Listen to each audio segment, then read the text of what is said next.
और यदि अपनी स्मृति को बढ़ाना चाहते हो, बस एक काम करना, पैसा तो खर्च नहीं होगा लेकिन आपकी मेमोरी स्ट्रांग हो जाएगी। किसी से ईर्ष्या ना करना, किसी दूसरे के लफड़े में पचड़े में झगड़े में फंसना ही नहीं, दूर हो और सदैव प्रसन्न रहना।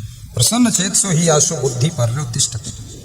प्रसन्न रहने से बुद्धि का स्मरण बढ़ता है और दिन में 10-20 बार हंसने से बुद्धि की मेमोरी बहुत स्ट्रांग हो जाती है। मैं ज़्यादा पढ़ाई वढ़ाई अब नहीं करता हूँ, टाइम भी नहीं मिलता है, लेकिन पहले जो पढ़ा हूँ वो भूलता ही नहीं। क्यों?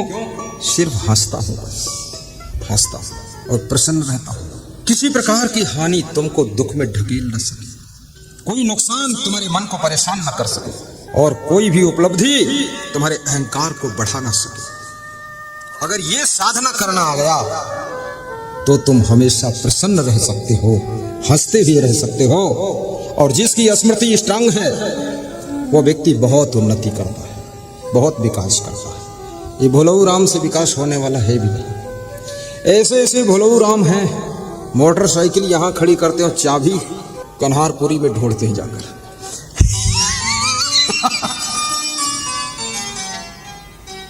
मोबाइल घर में छोड़ के आए और सत्संग में ढूंढ रहे हैं, अनाउंस करवा रहे हैं कि मोबाइल कोई पा गया हो तो दे दो।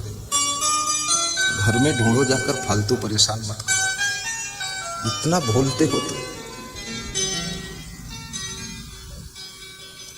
उत्थानम संयमो दाक्ष्यम अप्रमादो धृति अस्मति समिच्छा समारंभो विद्धि मूलम भवस्यतु। विदुर जी कहते हैं जो लोग उत्थान करना चाहते, आगे बढ़ना चाहते, ऊपर उठना चाहते, विकास करना चाहते, धनवान महान गुणवान बनना चाहते, उनके लिए फार्मूला बताया गया है। नंबर 1 संयमो। उनको सबसे पहले संयमशील होना चाहिए। संयम माने इंग्लिश में इसको कंट्रोल कहते हैं और व्हीकल्स लैंग्वेज में इसको ब्रेक कहते हैं। ये वाहन की भाषा है, ब्रेक। जिसके पास में संयम है, यानी गुस्सा आती है फिर भी गुस्सा करता नहीं है, लालच आता है फिर भी कुछ चुराता नहीं है, आलस आता है लेकिन आलस्य को रखता नहीं है, मेहनत करता है।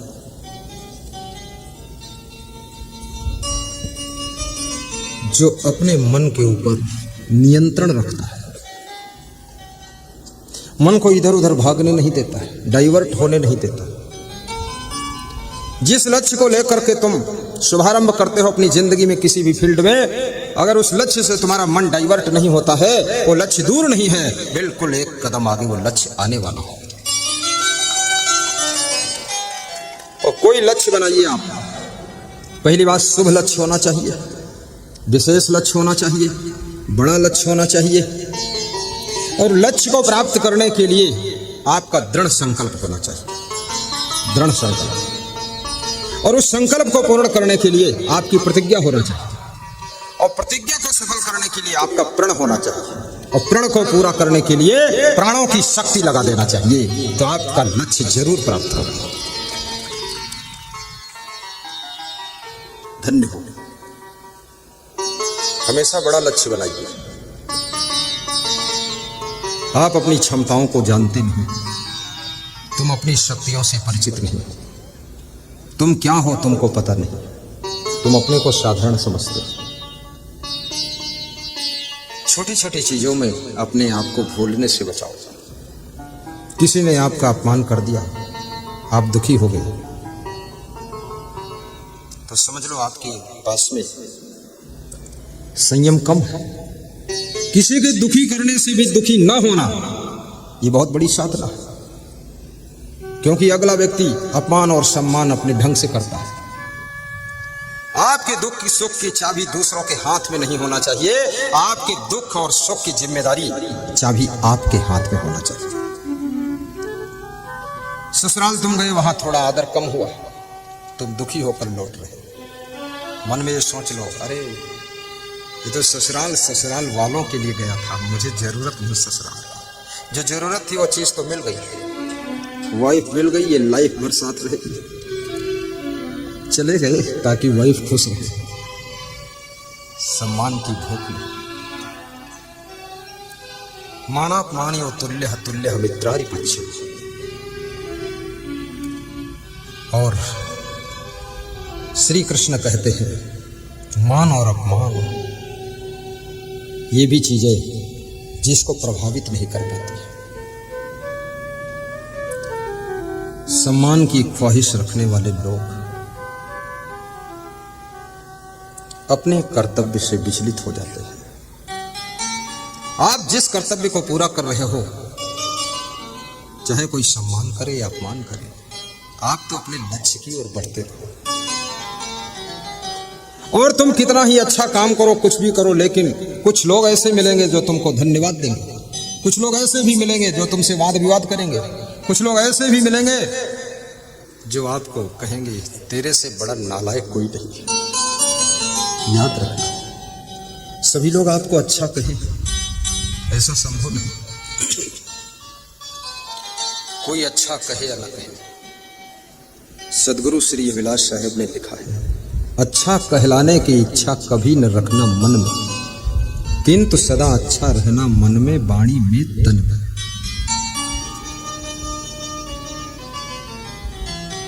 जिसका स्वार्थ तुमसे हल हो जाता है वो तुमको अच्छा कहने लग जाता है, और जिसके स्वार्थ में ठेस लग जाती है तुमको बुरा कहने लग जाता है। दूसरे लोग आपकी परिभाषा करेंगे क्या? आप स्वयं अपनी परिभाषा नहीं जानते हैं क्या कि मैं अच्छा हूं कि बुरा हूं? किसी ने कह दिया ये बुरा आदमी, बस तुम दुखी हो गए। नहीं नहीं, ये महिला लाल रंग की साड़ी पहनकर बैठी है, कोई कह दे काले रंग की पहनकर बैठी है, तुम रोने लग जाओ, हाय मेरी साड़ी को काला बताया। अरे बोलने दो, लाल लाल रहेगा, काला हो नहीं सकता। तुम रहोगे, उसके कहने के अनुसार तुम चेंज नहीं हो सकते हो। इसलिए बके तो बकने दो, अपना काम धकने दो।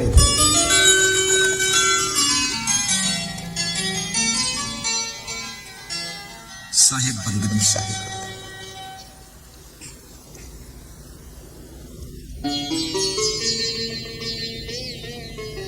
तुम ही मेरे मंदिर, तुम ही मेरी पूजा, तुम ही देवता हो, तुम ही देवता हो, तुम ही मेरे मन। बहुत सुंदर, पंडाल छोटा पड़ गया, 1000 लोग पंडाल के बाहर हैं।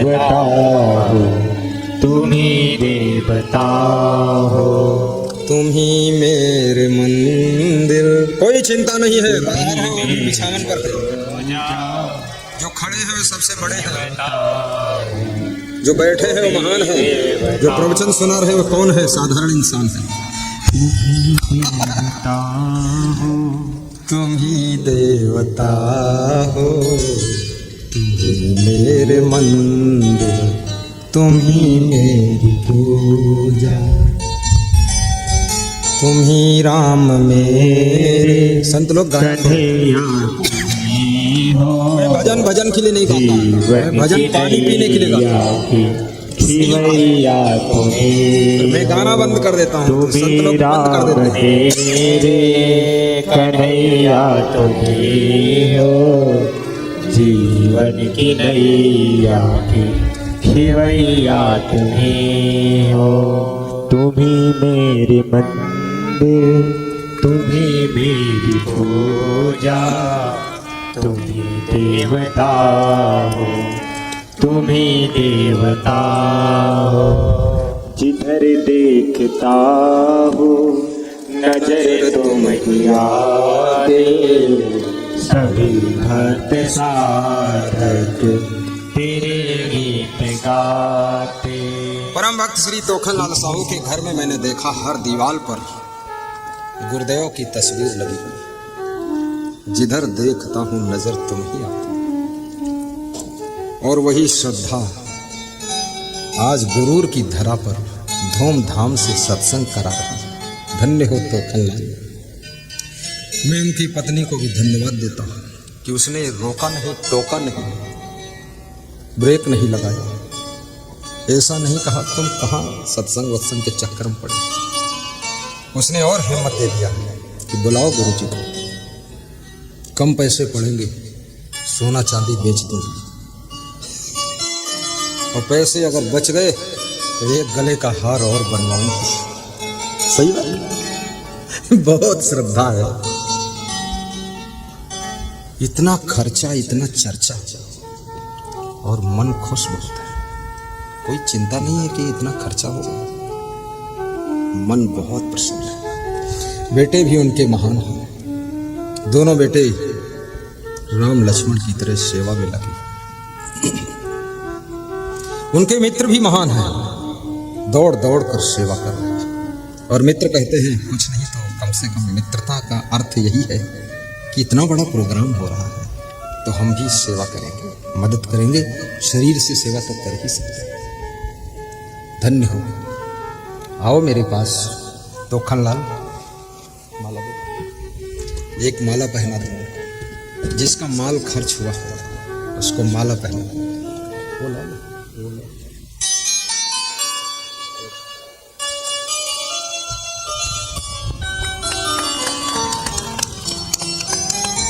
मैं संत हूँ, सन्यासी हूँ, इसलिए किसी माँ बहन को, महिला को, नारी को माला नहीं पहना सकता हूँ।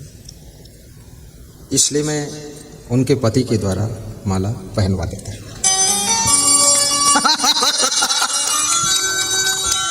अब पत्नी के मन में होगा कि मैं भी अपने पति को पहनाऊं क्या।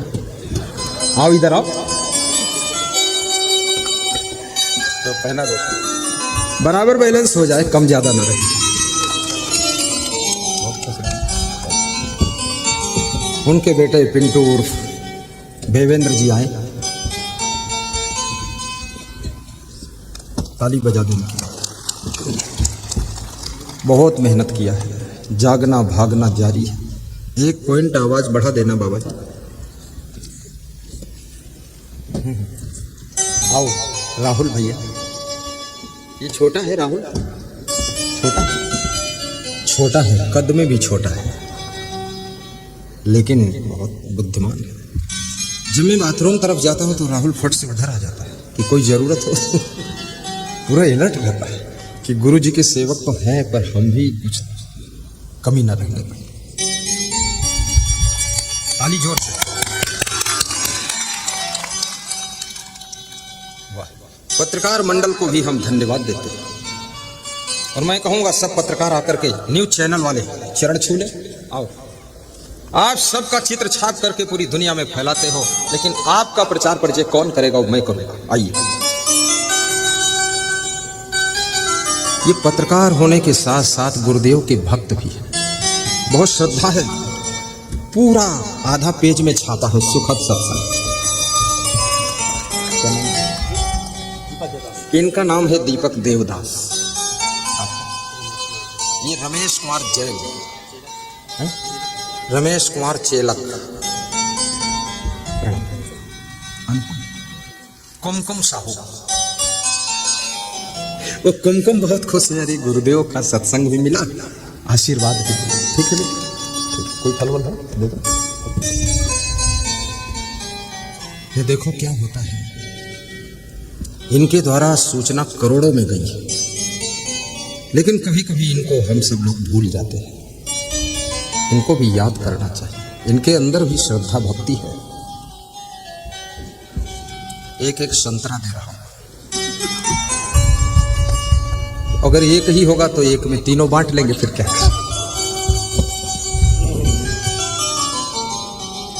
ये चेलक है, चेला को केला।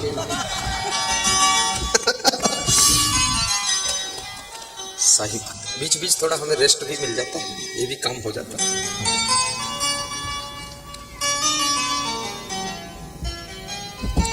साहिब बंदगी बोलो, साहिब बंदगी।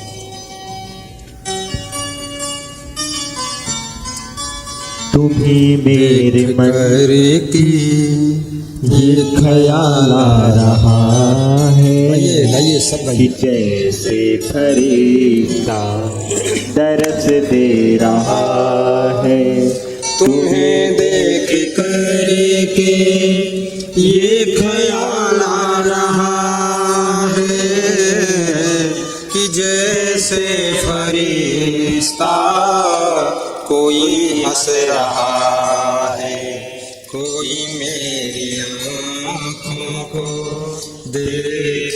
तो समझे कि तुम मेरे क्या हो कि तुम वीर क्या हो, तुम ही मेरे मंदिर, तुम ही मेरी पूजा, तुम ही देवता हो, तुम ही देवता हो, तुम ही मेरे मंदिर, तुम ही मेरी पूजा, तुम ही देवता हो, तुम ही देवता हो।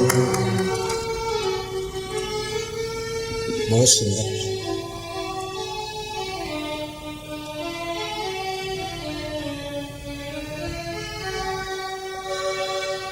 उत्थानम संयमो दाक्ष्यम, और जिसके पास में दक्षता है, जो दक्ष है, वो लक्ष्य को प्राप्त करता है। दक्ष का अर्थ क्या होता है?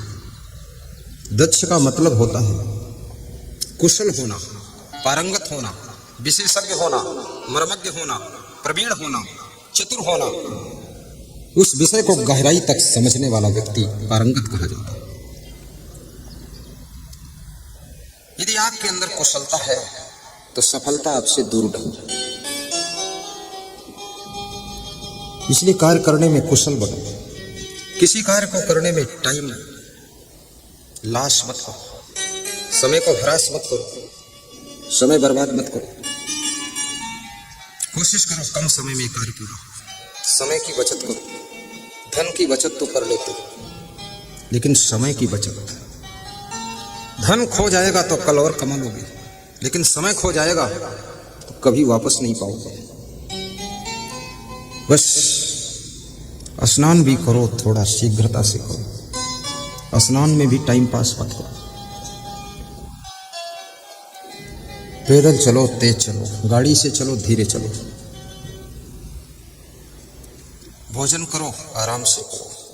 जब आराम करो तो फटाफट जल्दी करो। मैं दौड़ के आराम करता हूँ। आराम करने में बहुत चतुर हूँ। फट से लेट जाता हूँ और झट से सो जाता हूँ। बच्चों जैसी नींद लेता हूँ। मैं समझता हूँ ये सब खेल झूठा ही है, सब नासवान संसार है। ये सब सोच के बहुत जल्दी सोया करो। झाड़ू भी लगाओ, फटाफट लगाओ। झाड़ू हाथ में लेकर के रोया ना करो, ये झाड़ू मेरे माथे पड़ गया, ऐसा नहीं। पूड़ियाँ बेलो तो फटाफट बेलो। कार्य को थोड़ा जल्दी भी करना सीखो। समय 24 घंटे से ज्यादा नहीं मिलता। एक प्रधानमंत्री 24 घंटे में पूरे देश का नेतृत्व करता है, और दूसरे हम और आप हैं, ये एक छोटे से घर का नेतृत्व करते हैं, फिर भी अधूरे काम रह जाते हैं। हो सकता है हमारा कार्य करने का तरीका गलत हो, अंदाज गलत हो, सेटिंग गलत हो। जो लोग अपनी जिंदगी का टाइम टेबल सेट नहीं कर पाते हैं, अपने कार्य करने का सिस्टम सही समय सारणी नहीं कर पाते हैं डिसाइड, वह लोग हमेशा व्यस्त रहते हैं। कभी उनको टाइम ही नहीं है, नहाने धोने खाने का भी टाइम नहीं। अपने जीवन का भी टाइम टेबल सेट करो। और जो समय बचेगा सत्संग सुन लो। अपने घर में एक बहुत सुंदर साउंड स्पीकर लगाइए। मेमोरी कार्ड प्रवचन के 100 घंटे के प्रवचन यहाँ दुकान पर बिक रहे हैं, ले लीजिए, लगा दीजिए। 1 घंटा रोज सुनिए। एक मेमोरी 100 दिन के बाद दोबारा राउंड लेगी। मोबाइल के यूट्यूब चैनल में भी सुनिए। इसमें कितने श्रोता हैं जो यूट्यूब में सुनते हैं? हाथ ऊंचा करिए। मोबाइल के यूट्यूब में। और कितने ऐसे हैं जो टीवी में सुनते हैं? हाथ ऊंचा। और कितने ऐसे हैं जो सुनते ही नहीं? बाकी सब वही है। सत्संग सुनना चाहिए।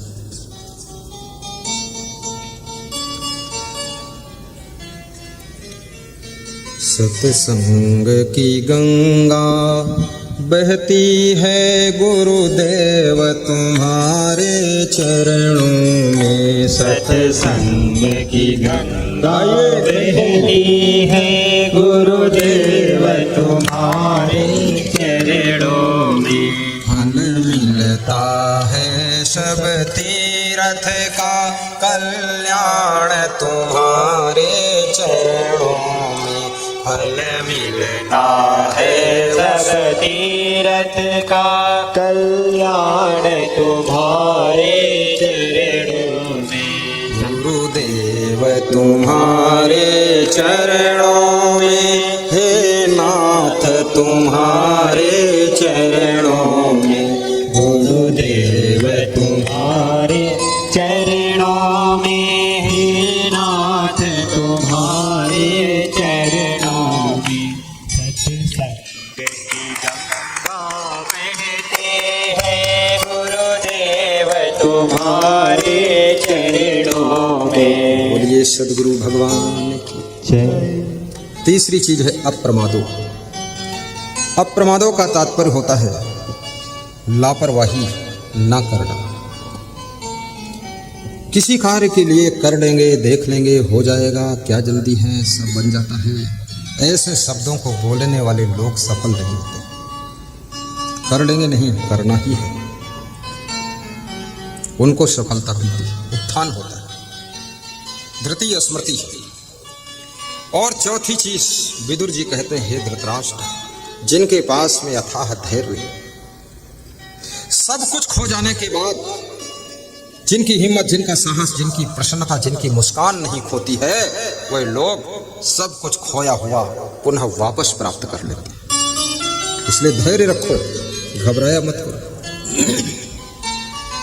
जीवन में कभी कभी ऐसा हो सकता है जो तुमने 10 साल में बनाया है वो 10 मिनट में सब खिसक सकता है, लेकिन बनाने वाले कौन हो? तुम हो।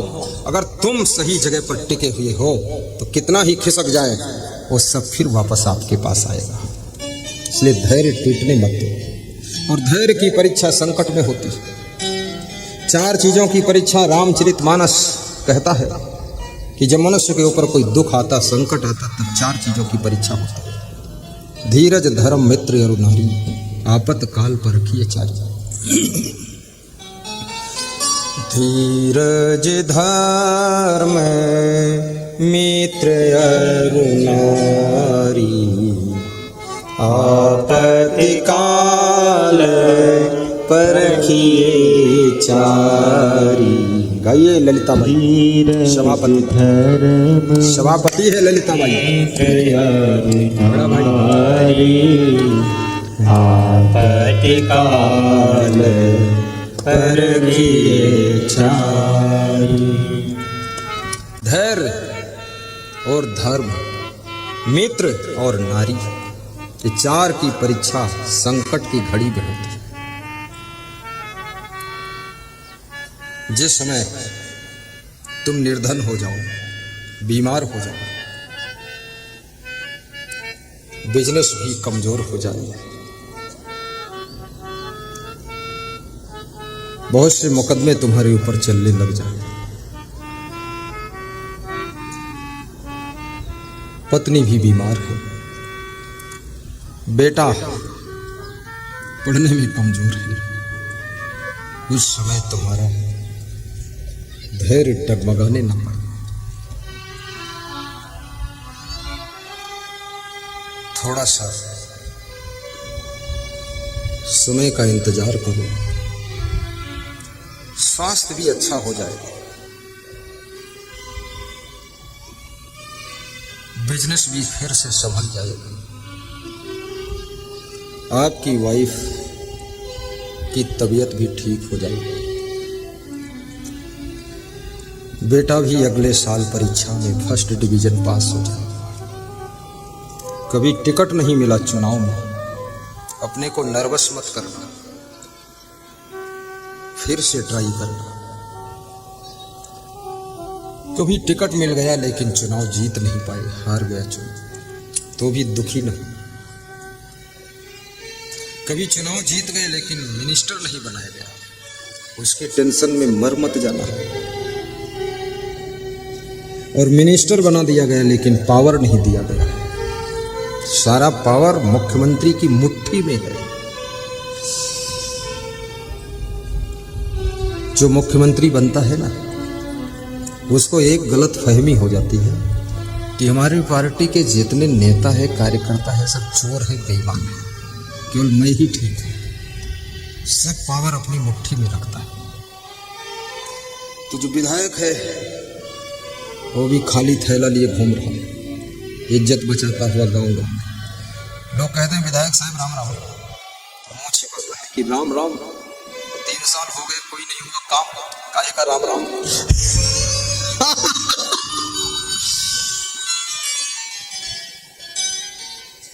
मुख्यमंत्री बन जाओ, लेकिन सारे पावर अपनी मुट्ठी में मत रखो। थोड़ा विधायकों की भी लाज रखो। यही विधायक चुनाव जीत करके तुमको मुख्यमंत्री बनने का सौभाग्य प्राप्त कराते हैं। आज इनको तुम पैरों के नीचे कुचल करके कल आगे बढ़ने की संभावना कर रहे हो। कल तुम इन्हीं के कारण कुचले जाओगे, हारोगे, तुम्हारी हालत पतली हो जाएगी। इसलिए मुख्यमंत्री जी, मूर्ख मंत्री मत बनो, मुख्यमंत्री ही बनो। अहंकार मत करो।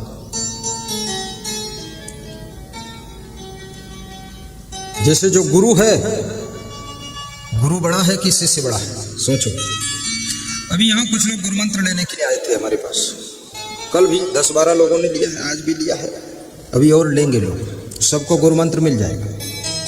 यहीं व्यासगादी पर भी दे दूंगा। ज्यादा संख्या होगी, कम संख्या होगी तो अपने निवास पर दूंगा। मैंने आपको क्या बनाया?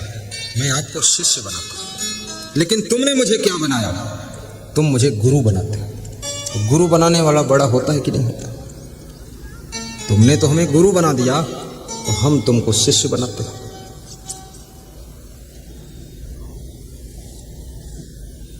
इसलिए गुरु को भी सावधान रहना चाहिए। गुरु को ये अहंकार ना आ जा रहे मैं तो बस। अगर तुम्हारा कोई शिष्य नहीं होगा, तुम्हें गुरु कौन कहेगा? तुम गुरु नहीं बन सकते हो। पुत्र नहीं होगा तो तुम बाप नहीं बन सकते हो, मां नहीं बन सकते। और बहू नहीं होगी, तुम्हें सास ससुर कौन कहेगा? और वाइफ नहीं होगी तो पति देव की डिग्री कौन देगा? इसलिए जो तुमको बड़ा बनाते हैं, अगर ये तुम्हारे विधायक नहीं होंगे तो मुख्यमंत्री कौन तुमको बनाएगा? इसलिए मुख्यमंत्रियों, होश में आ जाओ। विधायकों को चिखला की तरह रौंदना बंद करो। इनको अवसर दो कुछ करने का। बहुत वादा किया है। जब चुनाव आता है ना, विधायक भी वादा करता है, सब वादा करते हैं कि ये पुलिया बनवा दूंगा, ये नाली बनवा दूंगा। और जब कोई पावर नहीं मिला तो बेचारे शर्माते घूमते रहते। थोड़ा पावर भी दो, काम करने दो।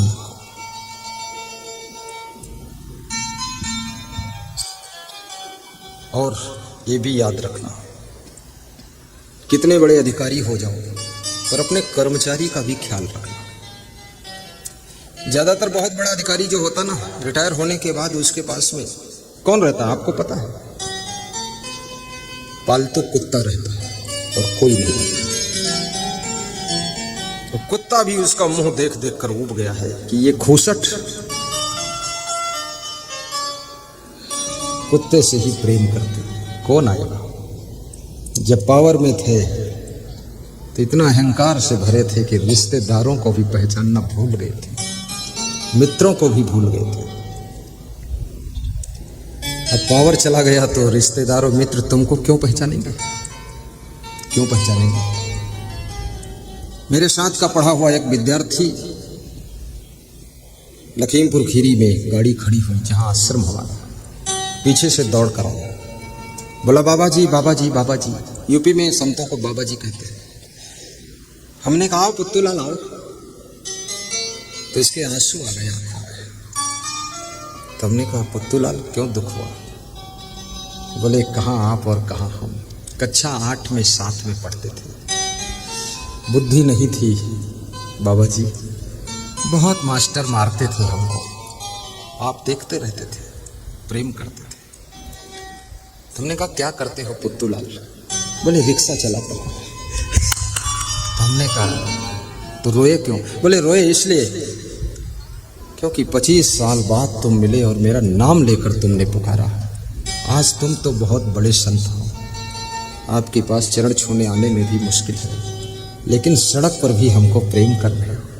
केला खिलाया मैंने उसको, संतरा खिलाया। हमने कहा पत्तूलाल तुम भी वही हो हम भी वही है, फर्क कितना है, हम संत हो गए तुम रिक्शा चालक हो गए। कभी आना आश्रम और मदद करूंगा तुम्हारी। हमारे साथ के पढ़े हुए विद्यार्थी जो कमजोर हैं उनको भी मैं बुलाकर आश्रम में मदद कर देता हूँ। और हमको पढ़ाने वाले शिक्षक जो थोड़ा सा लगता है घर से गरीब लग रहे उनको बुलाकर भी व्यवस्था बना देता हूँ, क्योंकि इस लायक हम हैं। क्या करेंगे इस आश्रम को? हमारे गुरु ने बहुत बड़ा आश्रम बना दिया, 60 से 80 एकड़ जमीन है। मैं 35 साल रहा हूँ वहाँ, लेकिन खेत अभी भी देखने नहीं गया और जाऊँगा भी नहीं। बस निर्देश दे देता हूँ कि इनको 2 कुंटल चावल दे देना, इनको 20 चादर दे दो, इनको 50 रजाई दे दो, ये सब बोल देता हूँ। दे दो, अभी बोलूँगा ये साधु संतों को रुपया दे दो, अभी देने वाले तैयार बांध के गठरी लाई। और याद रखना जो देता नहीं है, जो देता नहीं है उसको कभी कुछ मिलता भी नहीं है, मिलता भी नहीं।